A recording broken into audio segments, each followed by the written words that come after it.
দাম নাগালের মধ্যে থাকায় স্বস্তিতে ক্রেতারা। আরো জানাতে ভোলার কিচেন মার্কেট থেকে যুক্ত হচ্ছেন সহকর্মী মঞ্জুর আলম। মঞ্জু, বাজারে আমের দাম কেমন দেখছেন, ক্রেতারা কি বলছেন দাম নিয়ে?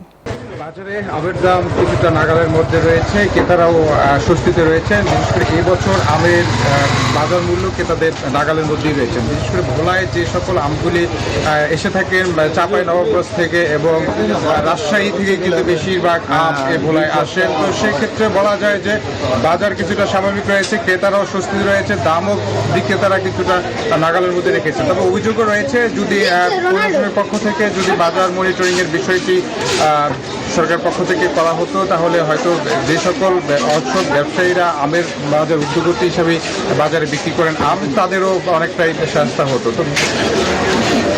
তো সব মিলিয়ে বলা যায় যে বাজারের আমের পরিবেশ পরিস্থিতি স্বাভাবিক রয়েছেন এবং ক্রেতারও স্বস্তিতে রয়েছেন। তো এই ছিল আমার কাছে ভোলা থেকে আমের বাজারের সর্বশেষ তথ্য। ফিরছি স্টুডিওতে।